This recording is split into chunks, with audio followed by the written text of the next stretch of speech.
That is my goal. That is my purpose, to let my generation believe in the potential, that they can make the difference, that they can change the world, because our generation are going to change the world.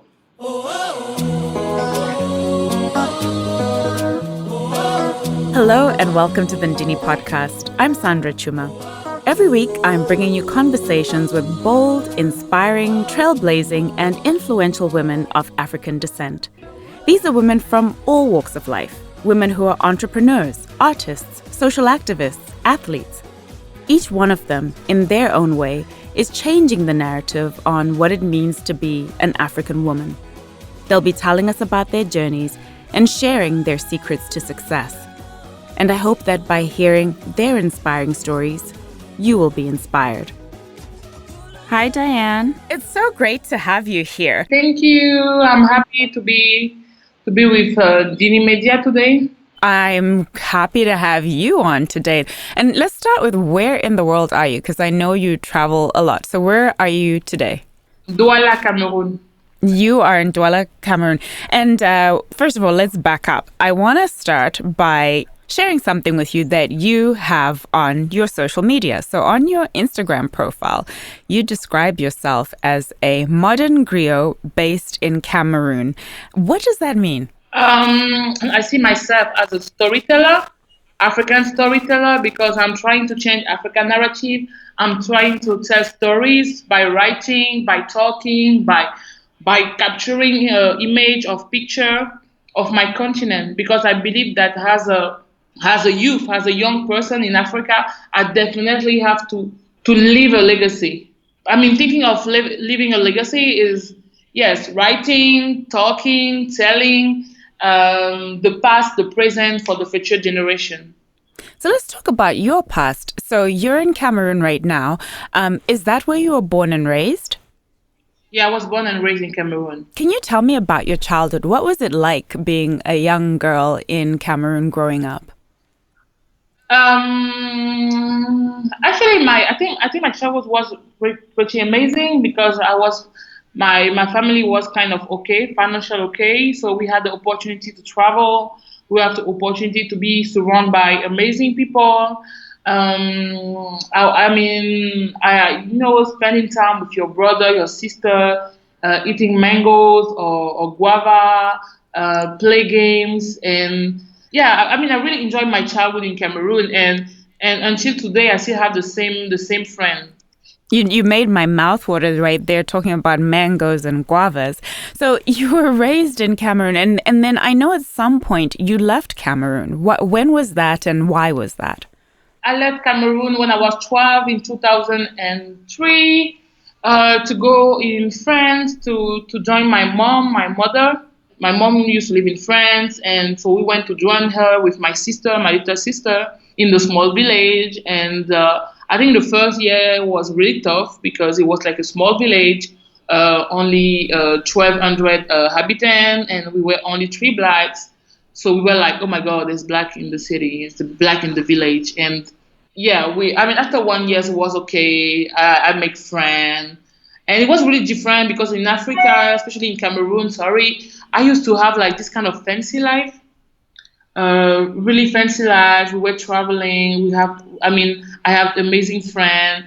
My mom could go to Tokyo, to New York, buy me the latest Nike. And then you arrive in France, when people think that when you're black, and especially from Africa, you are a monkey. So after 1 year, I was feeling better and feeling like here's the place where I'm going to live. So it was okay. Did you ever feel like you really fit in when you were in France? Not really. Not at the beginning. Not the first year when I arrived in France, it was kind of horrible. Then I always feel like, yeah, I really feel Parisian, not especially French, but I feel Parisian, because that's where I spent the last 5 years of my life, in Paris. Actually, my life 7 years in Paris, and I feel like, yeah, that's where I belong to. Even if I feel Cameroonian, African, I really love Paris, and I see myself as a Parisian. And the Parisian woman, she's black, she's Chinese, she's yellow, she's white, she's really open-minded, she's cosmopolite, because she's really Yeah, she's really open-minded. She can eat mafé from Senegal. She can eat sushi from Japan. She can wear a white shirt with a pair of jeans and a Stan Smith, or she can wear the little black dress. Yeah, that's and read Amadou Ampatepa, the Malian writer, of Jean-Paul Sartre, the French writer. This is how I feel. And for me, it was a blessing to be able to grow up in France, where you have the opportunity to, I mean, with nothing, to cultivate your culture, to nourish your culture with nothing. Here in Africa, it's a little bit tough. If you want to see an exhibition, there's kind of no exhibition, especially in Cameroon, where we only have one gallery and five art spaces inside the country. So I mean, it's really tough.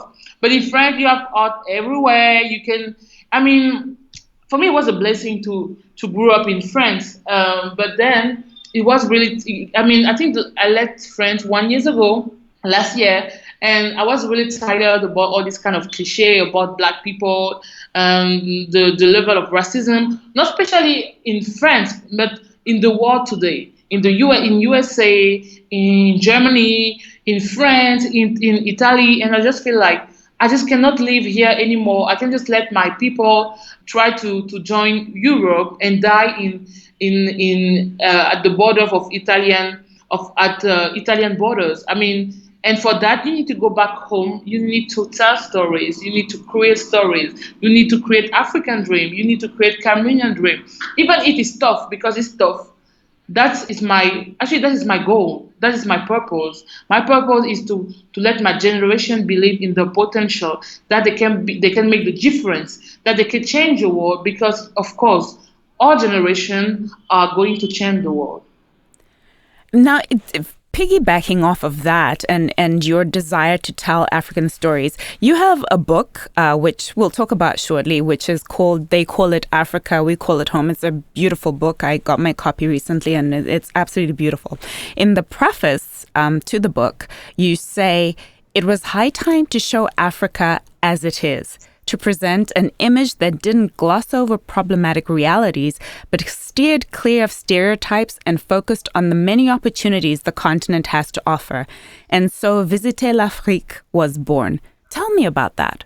Almost 4 years ago, or 3 years and a half, I launched a website called Visiter l'Afrique, a collaborative platform online that can connect travelers with Africa. Because when I used to travel a lot on the continent, I was really surprised by the lack of information.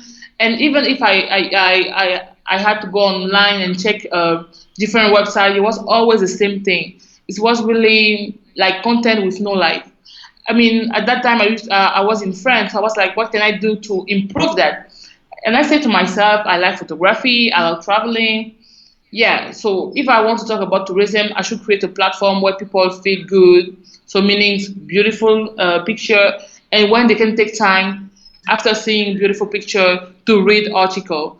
And I didn't want to have like format article as a journalist. I wanted to have a format where people would be able to feel the emotion.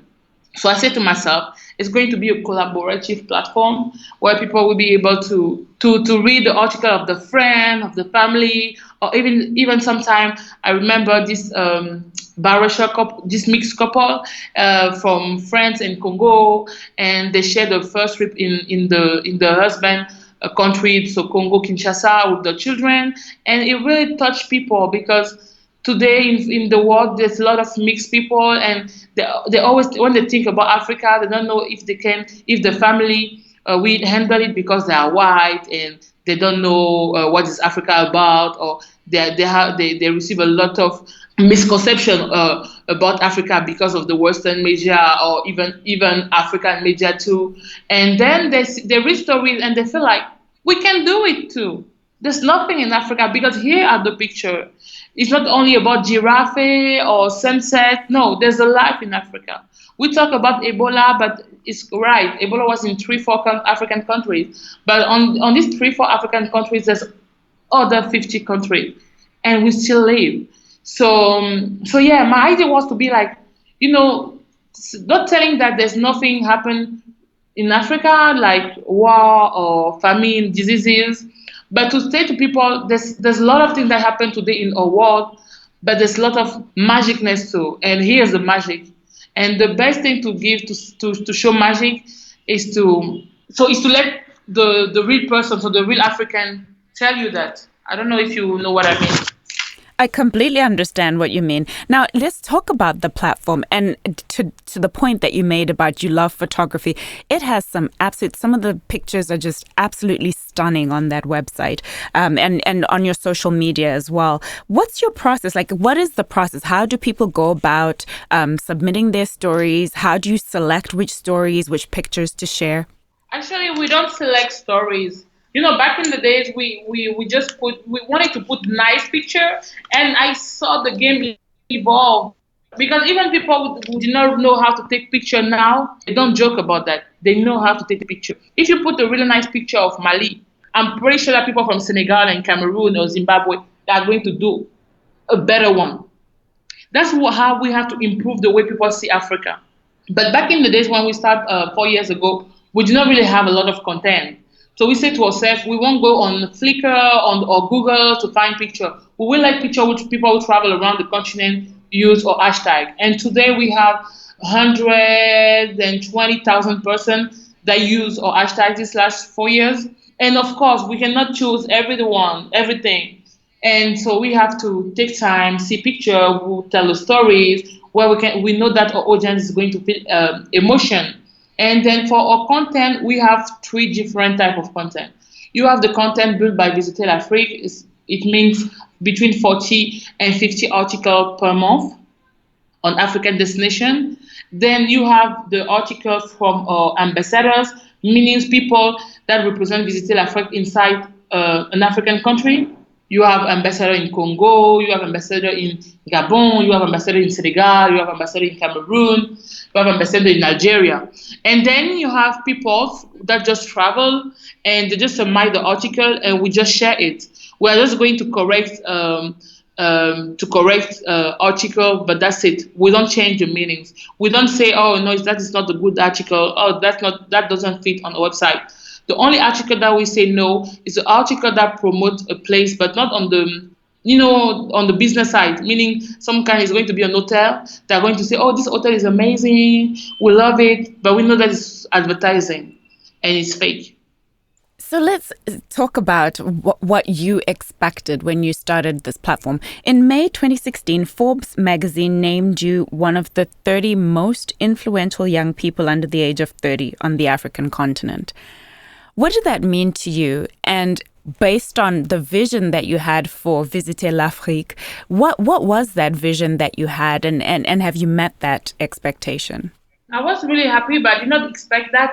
But I heard that they put me here because of all the things I did, of course. But when I went the same year on February at Harvard University, when I did a speech on how travel develop creativity, that's where Forbes say, oh, we have this girl and we should put her on the top. That's it. I'm sure it's much more than that, Diane. Yeah, no. I said, yeah, beyond of my work. I know that there was some kind of, in French we say cerise sur le gâteau, meaning strawberry on the top of the cake. Mm-hmm. So I think that was the thing that they say, oh, maybe we have something. I think that's what I heard, but I was really proud. But the thing, I feel privileged, but somehow I was portrayed as a Cameroonian entrepreneur. But even if I'm a Cameroonian entrepreneur, I felt like it was like I was stealing something because I was living in France, having my work as a journalist for Le Monde, and didn't really feel the real entrepreneur life in Cameroon.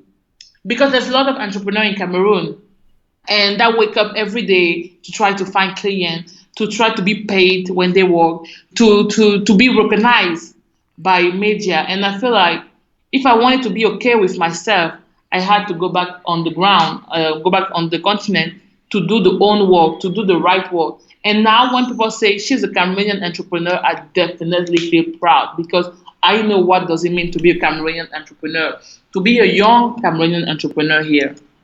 Let's back up and talk about for a second. So you were a journalist in France working at one of the premier publications in one of the premier French publications, Le Monde. You were a social media editor at Le Monde. Was it a difficult decision for you to leave that position? No, because I see myself as somebody that has a lot of conviction.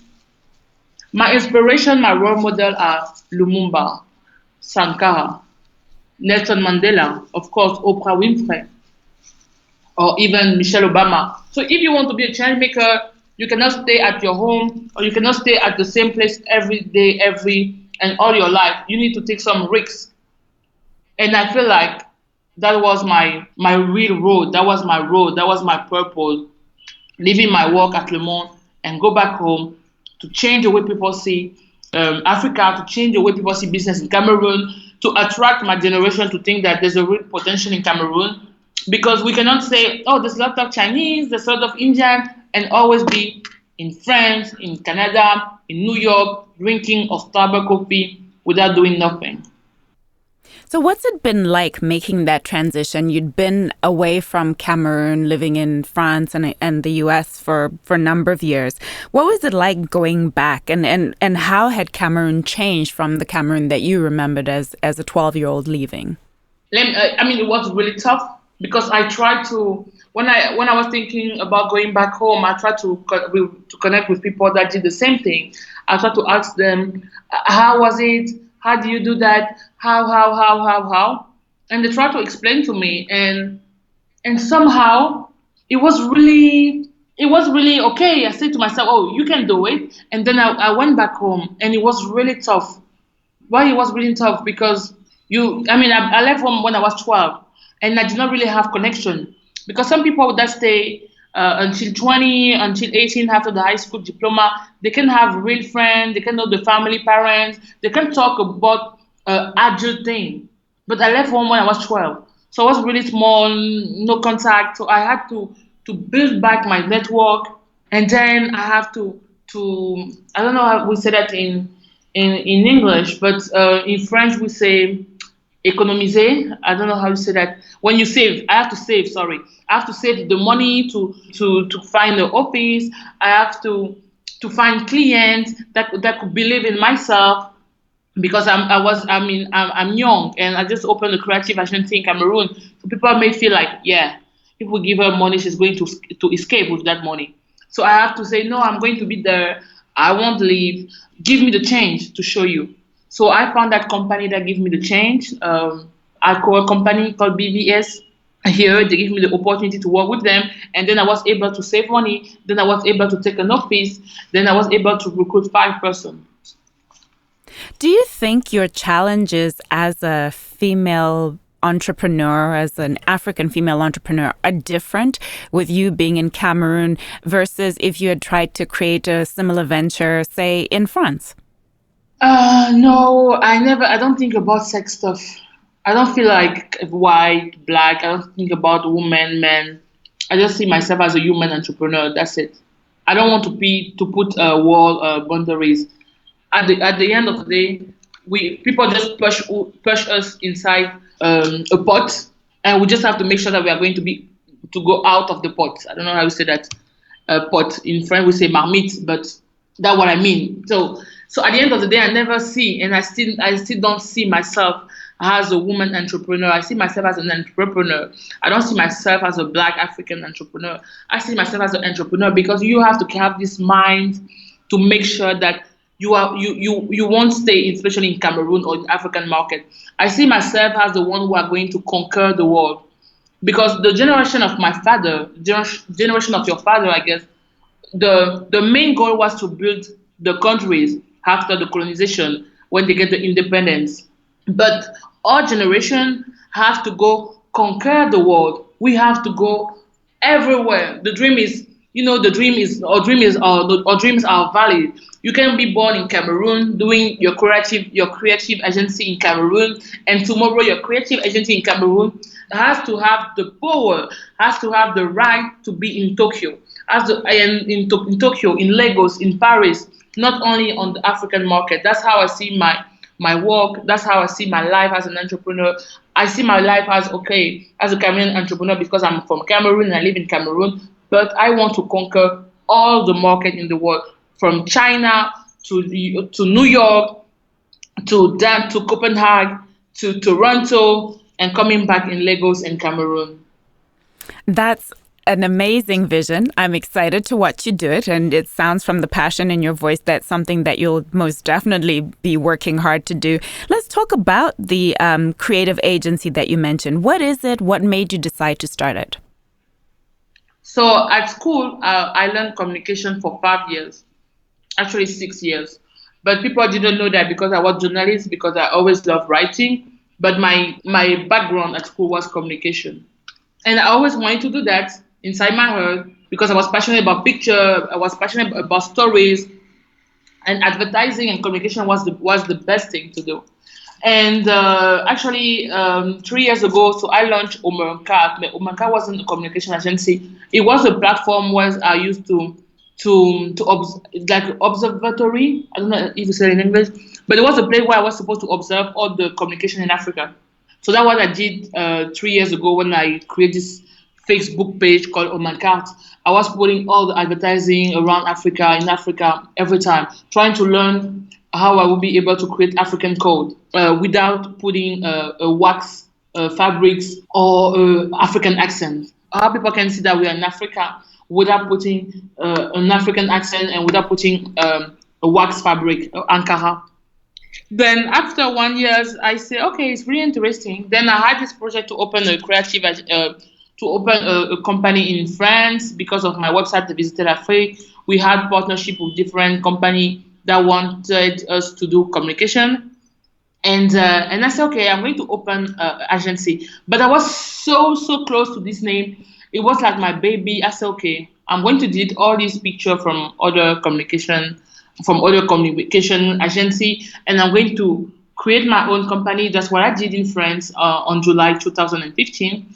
And then when I went back to Cameroon, I did the same. The idea is to connect, of course, brand and the customer, but to always put human first, as I did with Visitor Afrique. Always put human first. Always tell stories. I don't want to sell.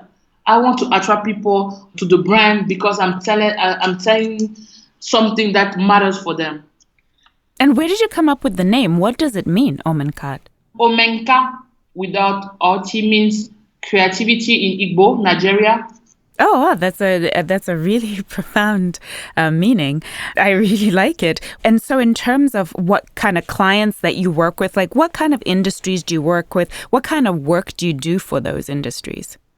I work with Société Générale, is a bank, a French bank, and we create content on for the website and newsletter on African entrepreneur because it's the bank of entrepreneur. That's the tagline. So we create content on African entrepreneur for them. It's a 2 years contract, and so we travel sometime to create that content.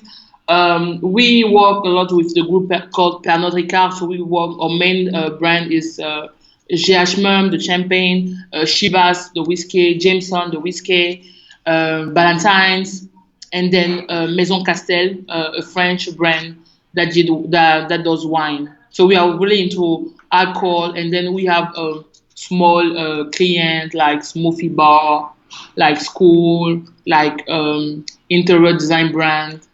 And one of the things that I loved going on your website and seeing is it's a very fun, very young, very playful brand that just came across as very approachable. One of the things that you do on a regular basis is you put out playlists. I wanted to know if you had to pick a theme song for yourself, what would it be? Good question. I love Beyonce, but I won't choose Beyonce. Yeah. Oh, I would say Henri Dikongue is a Cameroonian singer, and the song is going to be Françoise, I think. Oh, yeah, Françoise, but not François. Yeah, there's a lot of songs that I love from him. So for sure, it's going to be Henri Dikongue. But the name of the song, I think Françoise is fine. And why that song? Because it made me think about my childhood memories. I can see my father, I can see my mother, on that song, and I just love it. This song, this artist called Henri Dikonge, just represent my childhood, my mom.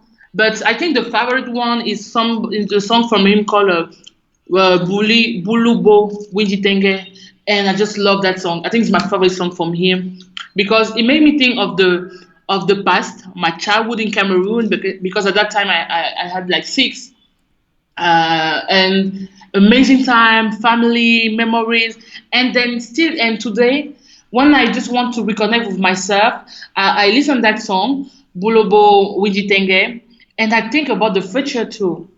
When I listen to this music, I just can't stop thinking about my boyfriend, about how we can create a family tomorrow, and how we are going to make our children love that song, especially. So yeah, I really love that song. Now, you travel a lot, Diane, across Africa, across the world. And I wanted to know, outside of Cameroon, what's your favorite African destination to visit and why? I really love Sudan. Sudan, Khartoum. Khartoum because it was my favorite, it was my dream destination. And I had the opportunity to go there last year because of the architecture. There's a mix between the Arabic world and the sub-Saharan world. It's like you have Arabics, you have the Arabic influence, the African influence, and you just have this mix that make the city, especially Khartoum, amazing. And that's what that in Khartoum you have the connection between the white Nile and the blue Nile, and it's just amazing. But I love Khartoum, but for tourism, I think I love South Africa. I love Morocco. I love all the countries actually. It's easy when people say, what is your favorite African country? I just have to say Cameroon. But when you ask me right now, it's really a bit tough. I love Cote d'Ivoire, of course, because to live there, that's my favorite place to live. If I had to choose another country in Africa where I would love to live, it would be for sure Cote d'Ivoire. But I love Senegal too. I love Saint Louis. I love the city Saint Louis. Yeah, I love Saint Louis because it makes me think of Louisiana or Ouida in Benin. I love Saint Louis in Senegal. But I really love all these countries. It definitely sounds like you have a lot of love for all these countries, which leads me to talk about the book that you wrote. You published a book recently that's called They Call It Africa, We Call It Home. How did that book come about? So, I'm a huge fan of profitable book. And I said 1 year ago, I said to one of my friends, oh my God, I can't wait. One day I will have my own. Because I was like, I have the content, I have the picture, I have the stories. But actually at that time, I did not have money. So it was in my mind. Then I have this amazing project and client in my life called Société Générale. And the work that I had to do for them helped me to finance my project. So I contacted a woman called Koyoko. I talk about her in my preface in the book that I met in London on October 16. She was the curator of 154, and I told her I have this project. I know that you are one of the curators, the most known in the world. I don't have budget to pay you, but I know that I can create something nice and good. And she said, oh, I know Visited Africa. I follow you on Instagram. I'm okay. And together, during 6 months, we try to manage between our agenda to choose the picture.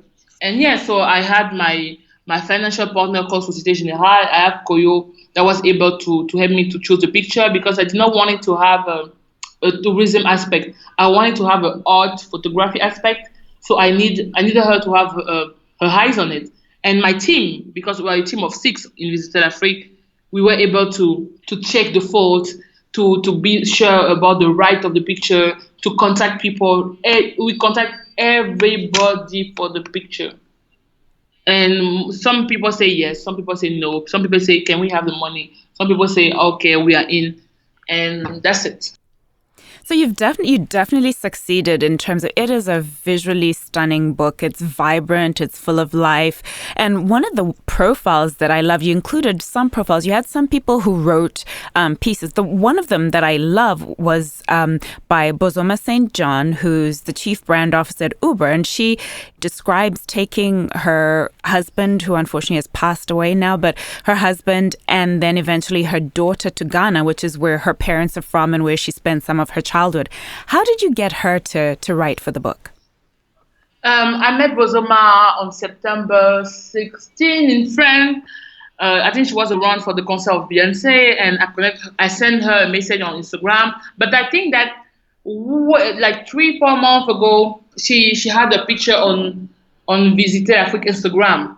So we used to exchange together. But I didn't know she was somebody at Apple at that time. But after she did that, I think she did a speech at an Apple event. So everybody talked about her. And I was like, I know that face. And I said, oh yeah, in the day on Instagram or Visited Afrique, we used to talk. So I just reconnect with her, and we met in Paris on September, and we just clicked, and she said yes. It wasn't easy because she was really busy, but we find a way between two flights. And how did you collaborate with some of the other people in the book? So I think 3 of the 5 person they wrote on our website. So that article was from our website. Those articles. So this truly is a crowd-sourced, where these are real people who are telling real stories about Africa. Yeah. I mean, they had the article on our website, and we only took Bozoma St. John and Inamoja. And what would you say was the greatest lesson or the most surprising thing that you learned in putting together this book? Good question. I mean, doing a book is like having a baby. I thought that this book would have taken like 3 months because I said, oh, I have the content. I know that it's going to be easy with people. But no, it took us, I think, 8 or 9 months. At the end of the day, I was just like, oh my God, I just can't. I'm just tired. And it's just an amazing, after doing this, then you have to think about distribution, which is and distribution is really tough, but it's fine. I mean, I think I did this book for myself, actually, and for people that are like me, that dream of Africa, that want to let people see the beauty of Africa. And the thing is, when I did this book, I wanted people to say, here is Africa, here is my home, and this is your home. I wanted people to be proud of this book and to be able to offer that book to somebody else who say, this is my home, this is your home, and welcome to your home. That's really beautiful. And what would you say, kind of following on from that, what's been your most valuable failure in the various ventures that you've had so far? When people ask me that question, I'm always lost because I don't really see my failure. Because I have this mind, because there's a lot of failure. But I have this mind, like free mind. I mean, I just read a lot of Coelho books. So I feel like I always have to let it go. But the failure, I don't know. I think doing my communication agency, I lost a lot of jobs, a lot of dreams. I hope that people will help me. They did not do that. I guess people say that to the same when they talk about me. They're like, yeah, I hope Diane will help me, but she did not. I don't see. I don't see. I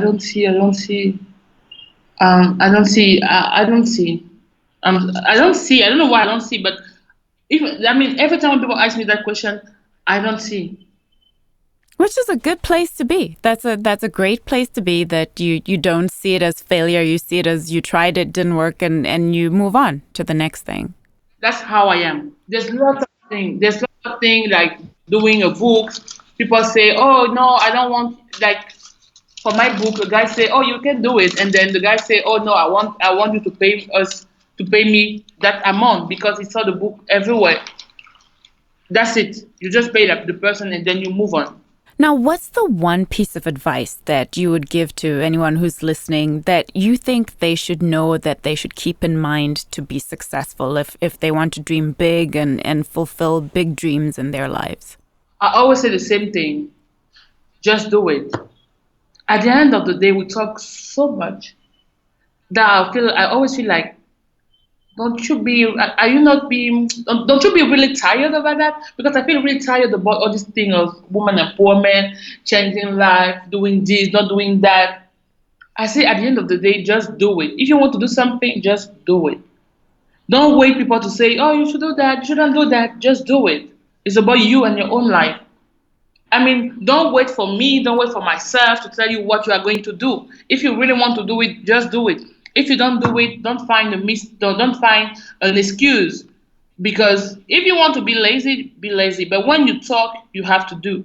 And I always say to my team, when I talk, I do. If I don't want to do, I won't talk. And the quote that I always like to do if opportunity don't knock on your door, build a door. At my agency, we are young. We are a young creative agency, meaning we are not able to have a lot of brand that can trust us. But they observe us. But what we do sometimes is we create concept. The concept works. Then the brand say, "Can we do that together?" And we say yes. That's how we work. We create our own opportunities. Diane, you're so confident. You sound like such a go-getter. Where does that come from? Where do you get that confidence from? My mom. Tell me about your mom. I think my mom met my father when she was 23, and I think she had a lot of dreams, and somehow being with that man, that my father, that I really love, that supported me a lot in my business. My father was really older than her, and I think that back in the day, she just wanted to settle her life. So she get inside this relation, and finally, I think she did not do all the dreams that she had. And I think we were raised to be good at school, to do not whatever we want. But my mom, when I say back in the day that I wanted to do communication, advertising, she was like, okay, do you think it's good for you? And I said, yes. She said, okay, I'm going to support you. But my dad has an African. He was like, oh, it's not doctor. It's not lawyer. It's not. But my mom, she was like, okay, just follow your path. My mom used to be a top model in Africa. I think, yeah, she was really, I think all this kind of fashion thing, art thing, I mean, that come from her. And I see her, I saw her raise my brother and I, make us travel around the world, doing my school in Washington, seeing my brother being in Barcelona. She put all her energy to make all of us be the best version of herself, and I think that's what I want to do. And I do it for myself, but I do it for my mom and of course for my dad. To all the things that they put, to all the things that they invest, or to all the time that they invest in and on myself to make the person that I am. But I think my mom. The more I'm getting mature, the more I'm getting like adult. I see how my mom impacts my life. Yeah. She's a go-getter. She worked really hard. She know her goal. When she set her goal, she goes straight. And yeah, that's how I want to be. What are you most excited about in your life right now? What are you excited about? What brings you the most joy in your life right now? Finding myself, I think. I think right now I'm really into finding myself as a young African woman based in Africa. How I can manage my professional life and my personal life, because I think that soon maybe I'm going to be mom. So for now, I definitely have to find the right balance to accept my life tomorrow as a mother, as a wife, and as a something. So how can you be a wife? How can you deal with with motherhood when you are a business entrepreneur? So no, I'm not pregnant, but I'm thinking. So I'm thinking about that, and then I'm writing a book with my father.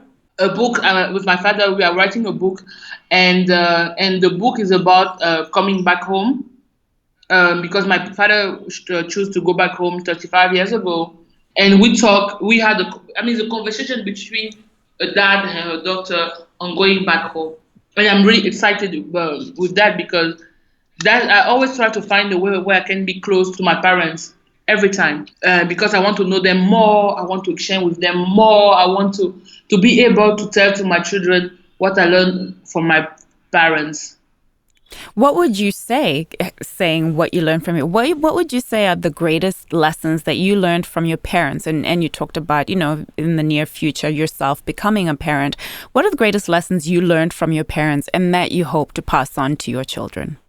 I think be humble.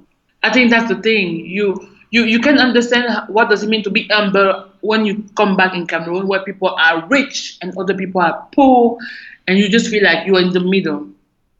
I think being humble, taking people the way they show you, the way they are. Don't try to think that you are up than somebody else. And I think that something that I learned, especially from my father.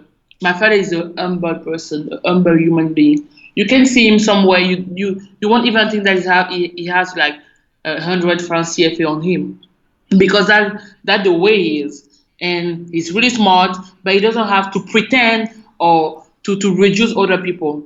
That's what I love about my father. And I think about my mom, she's really passionate.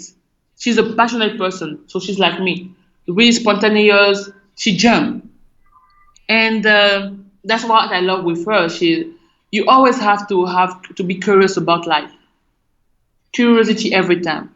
You don't even if you fall, you have to raise because and you to rise. You always have to open your eyes and see how life is beautiful. I think my mom she got that.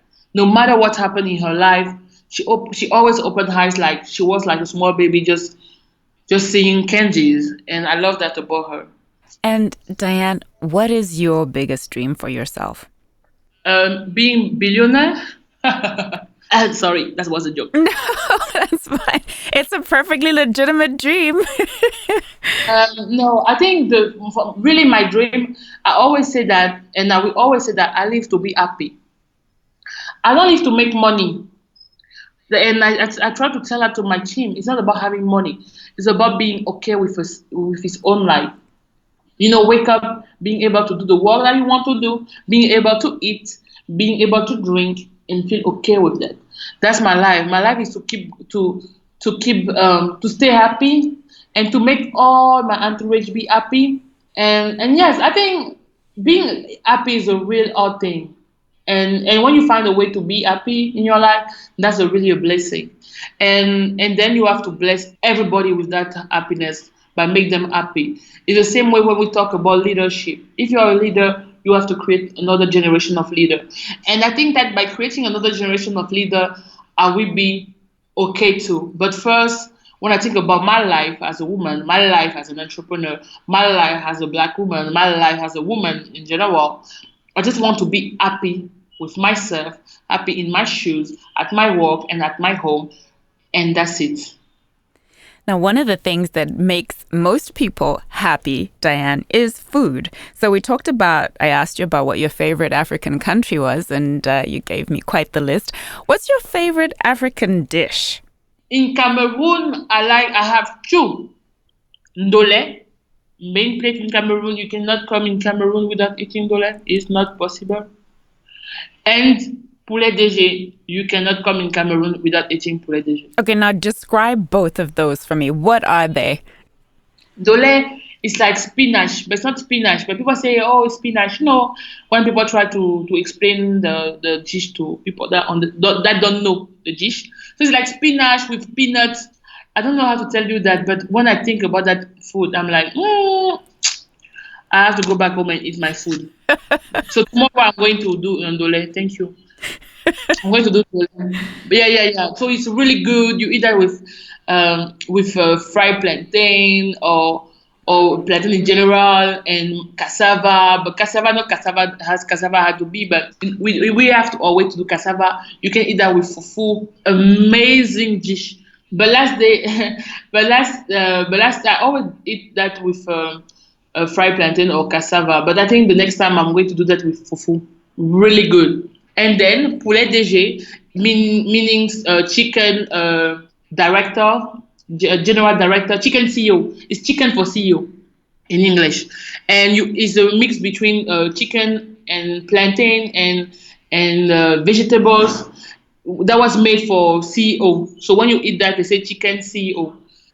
Well, I cannot wait to come to Cameroon and have both of these dishes. Before we wrap up, I just wanted to ask, is there anything that you would like to talk about that I haven't asked you? Be happy.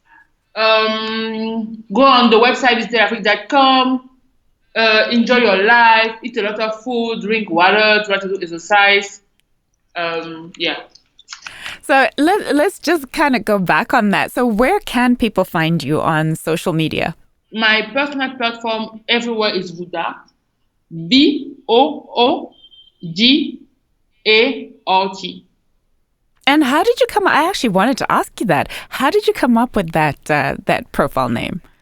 Oh, 7 years ago, I created this 7 years ago. It was a mix between voodoo, because I always say to myself, no matter where you go, when you say voodoo, people say Africa. And art, because I love art, even Omenkart is all about art. So I just make both, Voodart, and it's like my baby. And by the way, in 3 months, I will open a art gallery, a mixed cafe in Cameroon called Le Voodart. Oh, that's exciting. So in 3 months' time, you'll be opening an art gallery in Cameroon? Yeah. Oh, that's very exciting. Well, what made you decide you wanted to open an art gallery? Because I'm a huge fan of art. I'm an art buyer. I buy a lot of African art no matter where I go. And I want to be a part of that. I wanted to create the next African generation of buyer, like art buyer in Africa, because we always see our artists buying outside, but people on the ground, they don't even know artists from the country. So, yeah.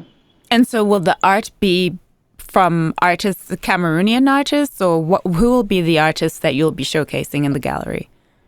At the first time, it's going to be Cameroonian, then it's going to be African, then it's going to be for everybody. That is very exciting, Dan. You kind of kept that under wraps, didn't you? Yeah. All right, Dan, thank you so much. I really appreciate you spending time with me today. It was such a pleasure. I want to ask you one last question. So Ndini is the name of this platform, and it means in my mother tongue, I am. Finish that sentence for me, Diane. I am. I am an African, black, Cameroonian woman, and I'm here for the black magic.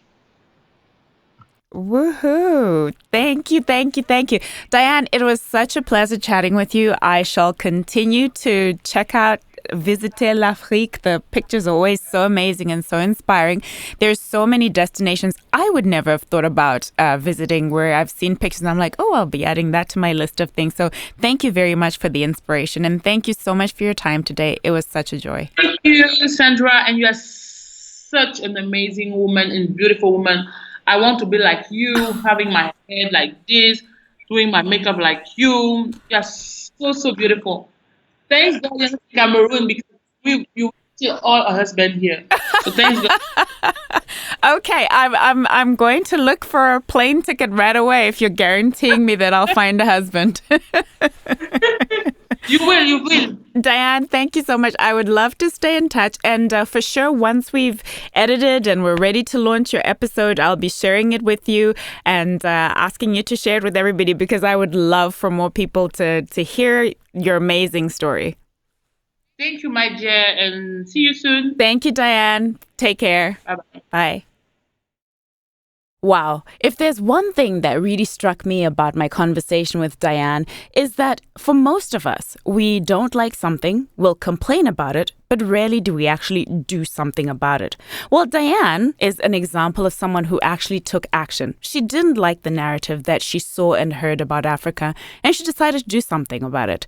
She quit her very successful job at one of France's premier publications to move back to her native Cameroon so that she could be part of the telling of a different narrative about Africa. And she's doing that through the multimedia platform that she's created called Visiter l'Afrique, and also through the book that she's recently published that's called They Call It Africa, We Call It Home. Diane was very clear about the role that she feels that she can play, as well as the young generation of Africans can play in determining and deciding the future of Africa. She is so inspired by what she feels is possible in the hands of young Africans. And one of the other things that Diane said, which really struck me, was she said, like Nike says, just do it.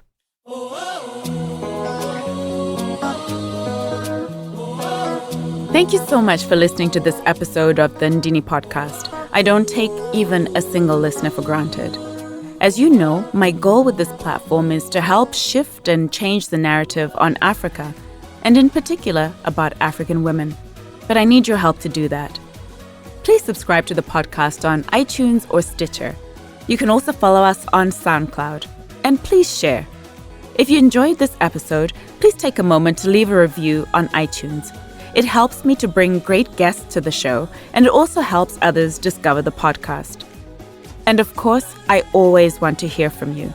I'd love to hear your thoughts on my conversation with our guest today and what you took away from it or what inspired you. I'd also love to hear from you if you have suggestions for other women you think I should absolutely have on the show. Our handle on Instagram, Twitter, and Facebook is @ndinimedia. Or you can reach out to me through our website, which is ndini.com. That's ndini.com. Until next time, I'm Sandra Chuma. Be well.